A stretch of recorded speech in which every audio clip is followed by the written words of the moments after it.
perds du temps. Oui, toi vidéaste, toi créateur, à chaque changement d'objectif, tu passes 2 minutes à visser ou dévisser un filtre. Et tu crois que c'est normal?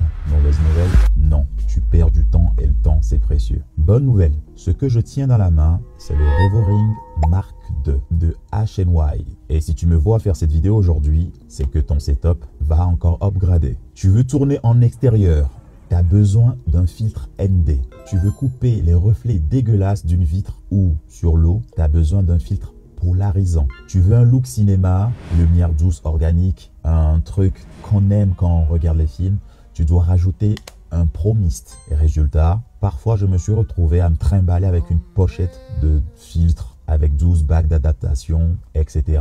Et tu joues à Docteur Maboul à chaque changement d'optique. Ça te stresse. Tu sais que ce que tu fais là, c'est bête. Tu penses qu'il doit y avoir une solution, mais tu ne l'as pas cette solution. Et parfois, ben, tu grattes ton objectif en voulant aller vite. Les filtres ND variables pas chers. Tu sais, ceux qui balancent une grosse croix noire en plein milieu de ton objectif, en plein milieu de ton image, dès que tu pousses un peu trop, comme si le filtre criait « Non frérot, aujourd'hui, tu n'auras pas ton plan ». Résultat, cette séquence va à la poubelle, juste parce que tu as voulu économiser ou parce que tu sais pas. Okay? Voilà pourquoi j'ai pris le temps de chercher des alternatives. Je voulais une solution qui puisse me permettre de réduire ça d'une manière folle. Je voulais juste un bloc. Et je suis tombé sur le Revoring Mark II 6782 Steampunk.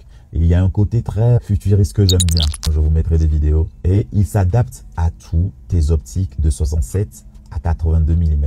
Tu peux choisir d'autres. Moi, mes objectifs, j'ai pris quelque chose qui s'adaptait à la plupart de mes objectifs. Tu clipses et tu shootes. Tu n'as plus de croix maudite comme avec les filtres ND pas chers. Tu n'as pas le risque non plus de gratter ton objectif en changeant parce que tu poses ça et ce filtre, ça fait ND variable plus filtre CPL en un seul. Et moi, j'ai ajouté un filtre Black Mist pour le côté image légèrement floue du cinéma pour vulgariser qu'on aime bien. Okay? Ce qui fait que avec ce setup, j'ai une image propre et surtout, j'ai un setup compact. C'est le genre de matos que tu retrouves sur des setups de tournage pro, à vrai dire, tu vois, parce que contrôler l'exposition, les reflets, c'est pas un luxe, c'est la base d'un rendu. Le bouchon de filtre magnétique, protéger ton filtre ou ton optique sans avoir à visser. En fait, c'est des petits hacks, mais qui font gagner du temps. Supposons que ça y est, j'ai fini mon projet, je veux plus shooter, on est en train de rentrer, j'ai pas à faire ça, je fais ça bouge pas.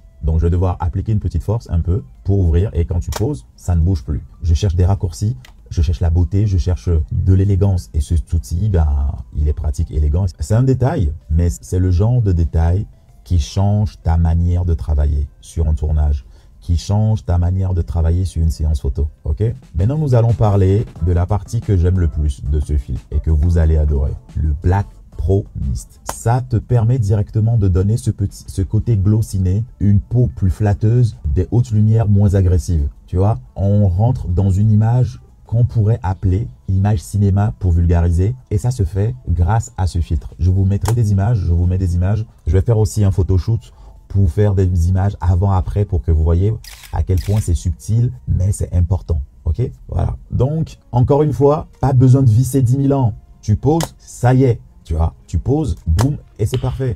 Résultat, ton image respire, elle est plus organique. Et puis, attention, il a un côté très bijou, parce que oui, c'est un bijou, mais ce n'est pas un jouet. Ce n'est pas un gadget Instagram non plus. C'est un outil pour les pros, pour les gens qui veulent faire du travail sérieux. C'est un gain de temps, un hack pour moi, tu vois. Voilà. Donc, le Black Pro Mist, c'est un filtre utilisé en cinéma depuis des décennies pour casser un côté trop numérique des caméras modernes. Quand tu regardes un film récent au cinéma ou une série Netflix, tu remarques une lumière douce, légèrement diffuse. 9 fois sur 10, un Black Pro Mist ou un Pro Mist pour réduire le truc est dans la config. Avec ça, juste ça, hop, appliqué à des images qui sont destinés aux réseaux sociaux ou qui sont destinés, supposons vous êtes créateur de contenu, etc. C'est bien d'avoir ce truc hyper net, mais vous verrez qu'avec ça, ça change. Je vais vous montrer, je vais vous mettre une vidéo, par exemple, sur cette vidéo que vous êtes en train de voir, j'ai utilisé un Black Pro Mist.